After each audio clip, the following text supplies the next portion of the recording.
As chuvas mais letais em quase 50 anos atingiram Pernambuco em junho, deixando mais de 129 mil pessoas desabrigadas e causando dezenas de mortes. O Estado, que luta agora para socorrer essas famílias, também busca retomar o bom ciclo econômico da década passada, empurrado por boas notícias, como o primeiro lugar do IDEB no ensino médio. Sobre este e outros temas, vamos conversar com o senador Humberto Costa, do PT. Porque o desenvolvimento de Pernambuco é assunto de Estado.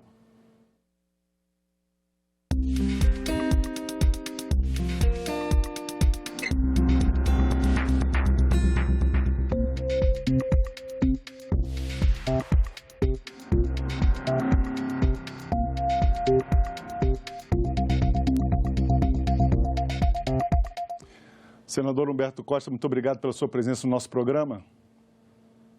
É um prazer poder estar aqui com vocês, falando especialmente do meu estado de Pernambuco. Bom, senador, vamos começar com a primeira pergunta. Vamos falar sobre as chuvas em Pernambuco. Realmente o Brasil assistiu entristecido a essas recentes chuvas no estado. Várias cidades ficaram debaixo d'água, né? Centenas de milhares de pessoas desalojadas e até a última contabilidade, 129 pessoas mortas. Senador, essa tragédia que se abateu sobre o estado de Pernambuco poderia ter sido evitada ou pelo menos minimizada? Sim, com toda certeza. Se ao longo do tempo as medidas estruturadoras necessárias para que se dê garantias de moradia à população tivessem sido tomadas ou tivessem tido continuidade, certamente essa tragédia não teria essa dimensão. Durante muitos anos houve investimentos fortes na contenção de barreiras, no processo de urbanização das áreas mais pobres, especialmente aquelas situadas nos morros, e especialmente o programa de habitação popular, que tinha uma ação específica da prefeitura, mas que teve durante um bom tempo uma associação importante com o programa Minha Casa Minha Vida.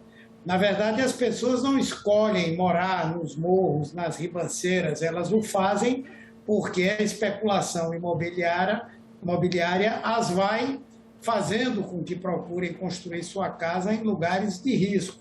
Então, se essas medidas tivessem sido tomadas, se nós tivéssemos também mantido uma defesa civil que existia nos governos do ex-prefeito João Paulo, especialmente, com uma presença muito forte nos morros da cidade, certamente nós teríamos menos vítimas. É um número muito grande, são 20 mil pessoas que estão desalojadas.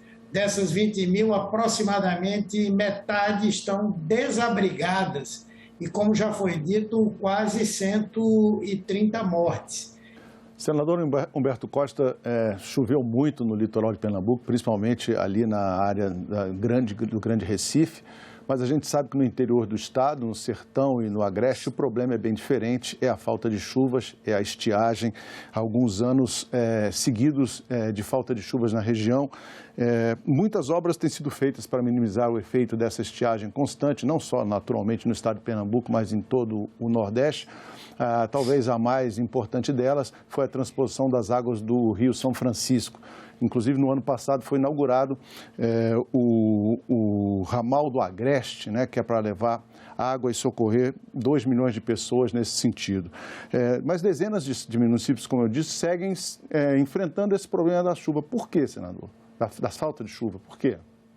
Porque, na verdade, não há uma única solução para o problema do enfrentamento à seca, são várias. Sem dúvida, a mais importante, que foi a transposição do Rio São Francisco, ela é de todas a mais importante.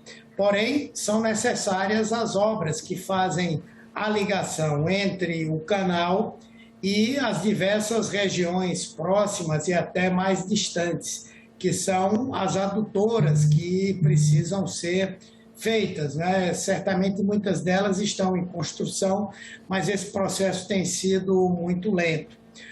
A criação do ramal do Agreste, ou seja, uma ligação dos canais da transposição com a chamada adutora do Agreste, que é uma adutora que vai atender especialmente a região mais seca do nosso estado, o estado de Pernambuco, também é uma obra que vem se arrastando. Os recursos do governo federal chegam muito lentamente e nós não conseguimos ver essas obras inteiramente concluídas. Porém, há outras soluções que são importantes, ainda que possam ser temporárias ou até mesmo permanentes. Um dos exemplos são as cisternas. Nós, nos governos do PT, construímos mais de 1 milhão de cisternas em associação com a sociedade civil. E essa água, ela é recolhida das chuvas e pode atender para vários usos, o uso do consumo direto das pessoas, até mesmo para um pouco de irrigação, até por um ano, uma família completa, não é? Também existem outras ações, porque o Nordeste, apesar de ser seco, em algumas regiões nós temos uma quantidade muito grande de água subterrânea e os poços são uma saída, muitas vezes, para abastecer cidades inteiras. Então, é preciso dar continuidade a esses programas, é preciso continuar aplicando recursos nessas ações, porque assim nós conseguiremos, como já temos hoje, de certa forma, uma boa convivência com a seca. Senador Humberto Costa, no começo da década passada, Pernambuco viveu realmente um momento muito positivo na sua atividade econômica.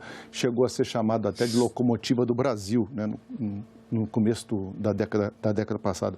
Mas hoje a gente vê que a situação mudou bastante, os números recentes mostram uma queda bastante acentuada dessa atividade econômica, inclusive a volta da fome, da miséria. Como é que a gente recupera a atividade econômica do seu estado, senador, voltar talvez àqueles anos mais felizes? Bem, eu acredito que o mais importante é que nós possamos, em primeiro lugar, retomar o nosso processo de industrialização e que se perdeu ao longo desses últimos 6 anos. Pernambuco chegou a ter 2 estaleiros abertos com mais de 12 mil funcionários especializados desenvolvendo as suas atividades ali.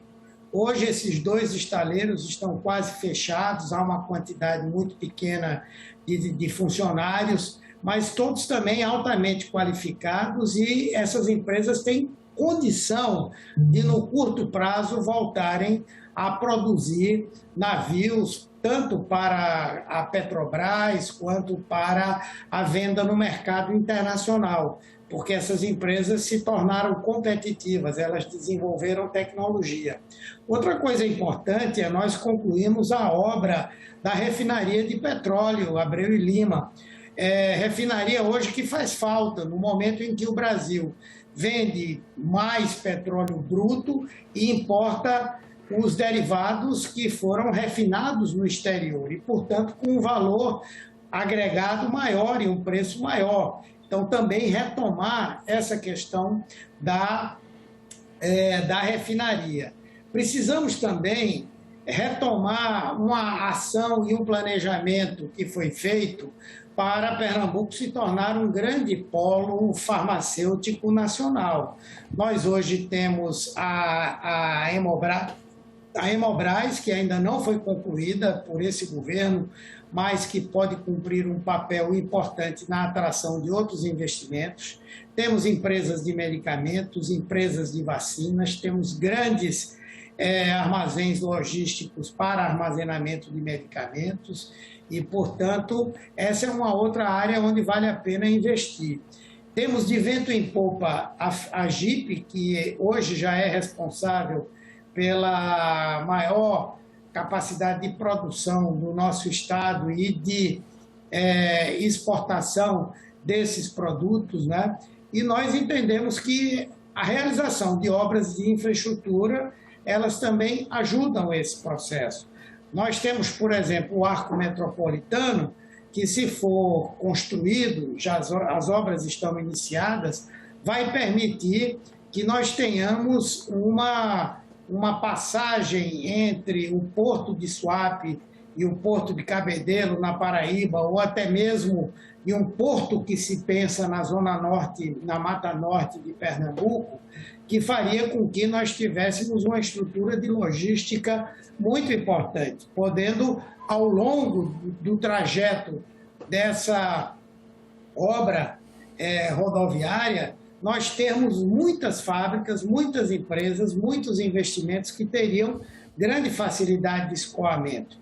E, por último, a própria Transnordestina, que o governo de Pernambuco conseguiu destravar o ramal que vem de Salgueiro até o Porto de Suape e que certamente vai também viabilizar não somente a economia agropecuária do nosso estado, mas a economia industrial de Pernambuco, porque a ferrovia ela traz os produtos e leva também outros produtos. Então, eu acho que Pernambuco tem todas as condições de, nos próximos anos, voltar a ser uma grande locomotiva do desenvolvimento no Nordeste, pelo menos.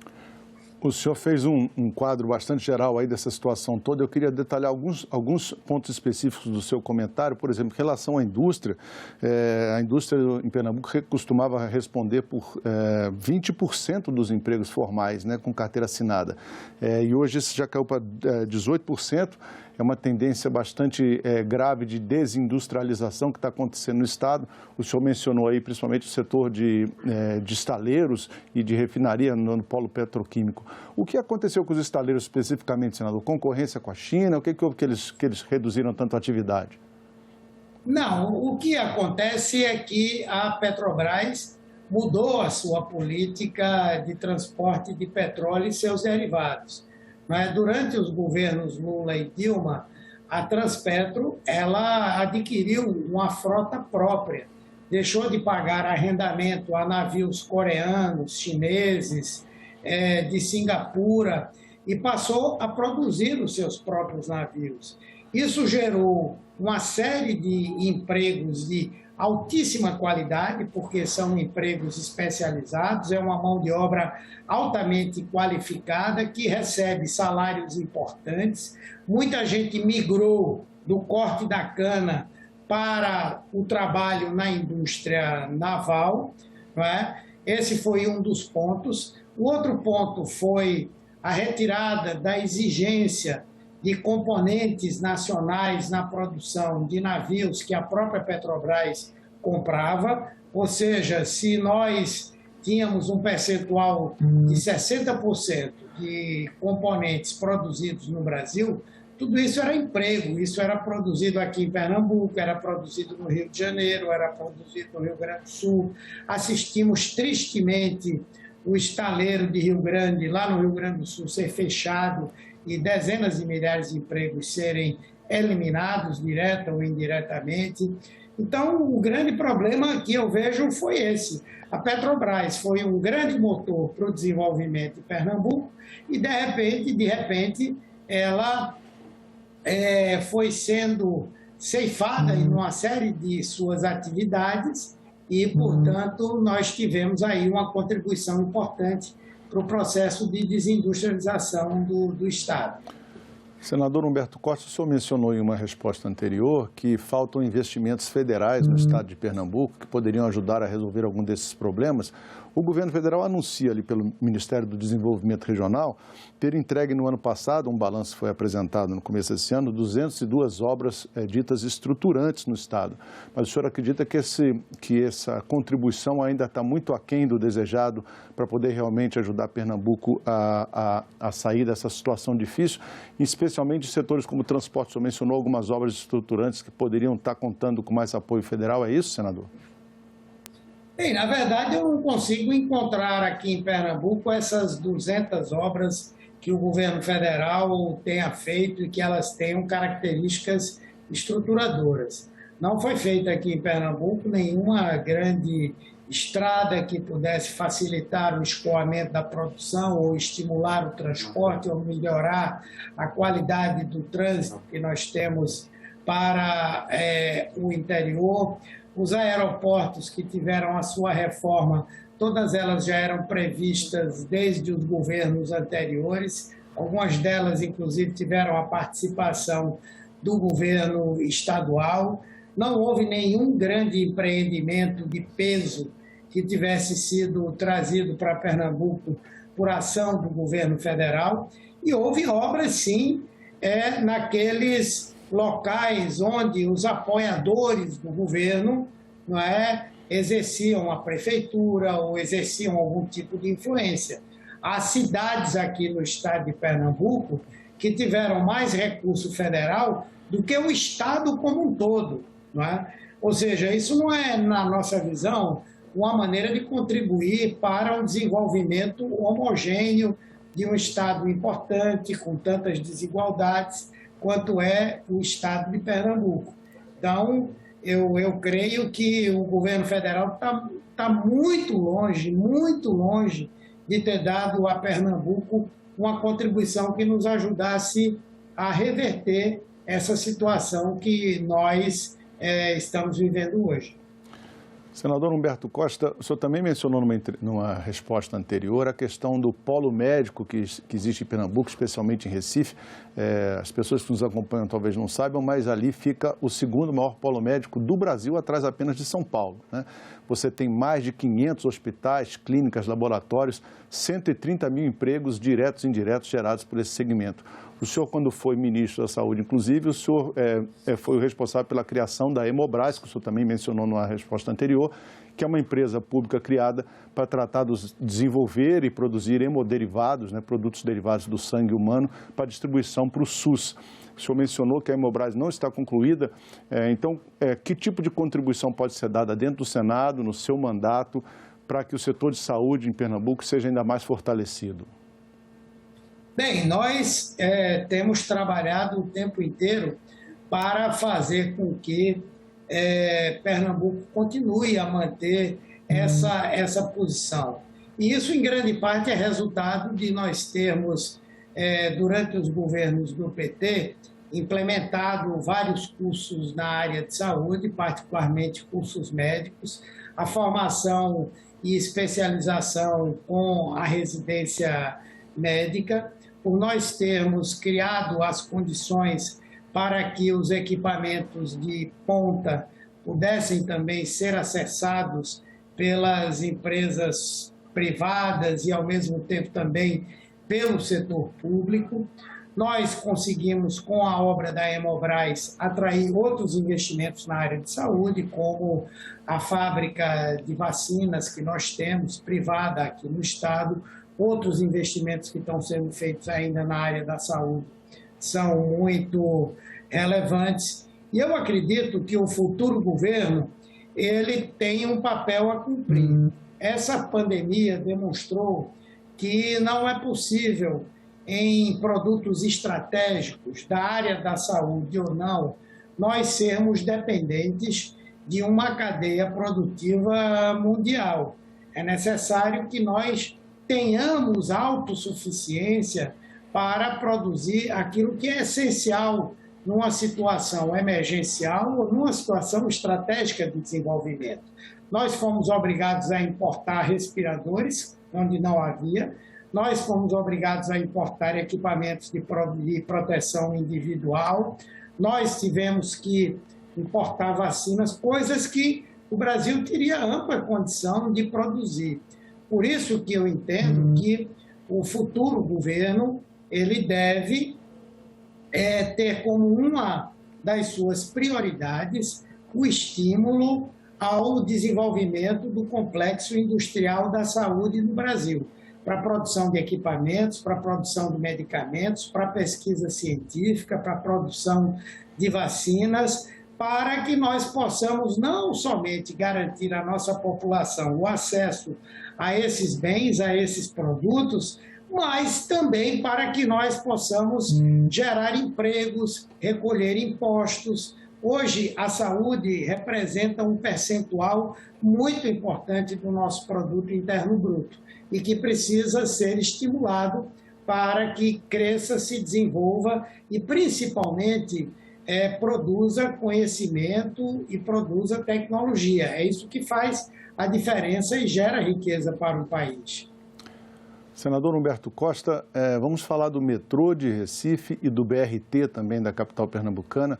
O metrô de Recife, eu sou testemunha, já usei, já fui usuário do metrô de Recife algumas vezes, ele tinha um excelente nível de atendimento, era um transporte muito bom e hoje em dia realmente está sucateado, sofrendo com diversos problemas. O que aconteceu com o metrô de Recife e a mesma coisa com o BRT, que no ano passado, se não me falha a memória, o governo do estado anunciou uma parceria público-privada para fazer a administração de vários terminais do BRT de Recife. Como é que está a situação do transporte público na capital pernambucana, senador? A situação do transporte público aqui na região metropolitana é muito ruim, não é? É muito ruim porque, de um lado, a administração do metrô é uma administração federal e essa administração federal sucateou completamente o metrô, que, como você disse, era de boa qualidade, que foi, inclusive, ampliado nos governos do PT. E, hoje, muitas máquinas, né? Muitos vagões, eles só estão funcionando porque têm sido feitos transplantes, como eles dizem, né? Pega uma peça de um vagão e coloca em outro, uma peça de uma locomotiva e coloca em outra, para que todos possam funcionar. Não há aquisição de material, a quantidade de profissionais hoje é reduzida para a demanda do sistema, e até serviços elementares, como a limpeza, a segurança das estações e dos carros, né, está completamente comprometida. E, para completar, o governo federal agora quer repassar o metrô para o governo do estado, na perspectiva de que haja uma privatização. Eu não acredito que a privatização seja uma solução para o problema. O que nós precisamos é de recursos suficientes para que o metrô funcione. No mundo inteiro, o transporte público é subsidiado. Por que é que no Brasil isso não pode acontecer? E se forem feitas parcerias público-privadas, que esse trabalho seja com muita transparência, né? Já com relação aos BRTs, também nós estamos vivendo um momento de sucateamento. O governo do estado fez uma licitação para a recuperação de paradas, recuperação dos próprios ônibus, né? E também uma parceria para a gestão dos terminais, que são frequentemente vítimas, né, de vândalos. E a nossa expectativa é que essas obras que estão sendo realizadas, elas sejam concluídas o mais rapidamente possível, para que nós possamos ter uma melhoria considerável na qualidade do transporte público na nossa região metropolitana. Senador Humberto Costa, vamos falar de educação agora. O IDEB, que é o índice que mede o nível da educação básica pública nos estados do Brasil, apontou Pernambuco em primeiro lugar no ensino médio. Isso é um feito realmente extraordinário, porque o estado, há poucos anos atrás, há uma coisa de uma década e meia, ocupava as últimas posições nesse cenário. Queria que o senhor explicasse para a gente qual foi o segredo, qual foi o trabalho que foi feito pelo estado para conseguir esse resultado tão importante na educação básica no ensino médio e que o senhor depois também comentasse a questão das instituições federais de ensino superior no estado, as universidades e os IFs, que estão sofrendo com problemas orçamentários.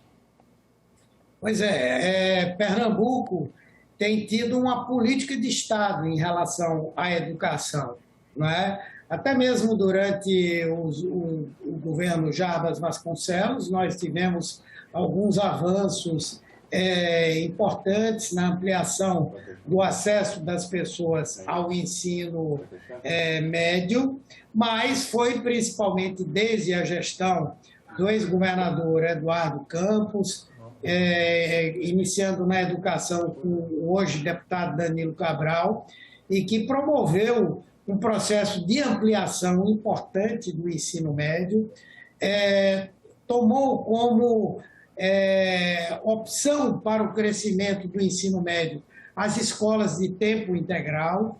Isso foi muito importante. Melhorias para a formação dos professores, melhorias salariais. E eu acho que o somatório de tudo isso e uma boa gestão fez com que Pernambuco tivesse esse avanço. Tivemos um crescimento expressivo do número de escolas técnicas estaduais e que, juntamente com o número expressivo de escolas técnicas federais, melhoraram bastante a qualidade do ensino médio no nosso estado. E, paralelamente a isso, essa expansão das escolas por tempo integral, ela vem se intensificando. A previsão do governo, inclusive, é, no espaço de tempo curto, universalizar o ensino em tempo integral para toda a área do ensino médio, que eu acho que isso vai ser uma grande vitória. E, por outro lado, ampliar também o número de escolas técnicas. Como eu disse, o governo federal também tem muitas escolas técnicas aqui no estado. Temos os institutos federais que têm sido fundamentais para a formação de uma mão de obra de nível superior qualificada, bem como universidades e expansões das universidades públicas. Só para você ter um exemplo, a Universidade Federal de Pernambuco, ela hoje está presente em dezenas de municípios do nosso estado, como em Caruaru, como em Serra Talhada. Foi criada uma universidade para o Vale do São Francisco, a Univasf. A Universidade Rural também expandiu o seu campus para diversos municípios. Então, são avanços que nós queremos que sejam ampliados num eventual futuro governo federal, né? E temos muito essa crença de que isso é o que vai fazer também Pernambuco experimentar um novo boom de crescimento e desenvolvimento para a sua população. Senador Humberto Costa, muito obrigado pela sua presença no nosso programa, senador. Eu que agradeço, é uma alegria poder falar para todos vocês. Eu agradeço também a você que nos acompanhou, lembrando que essa entrevista já está disponível para você rever ou compartilhar em nosso site senado.leg.br/TV, em nosso canal do YouTube ou em podcast nas principais plataformas de áudio. Obrigado pela companhia e até o próximo Assunto de Estado.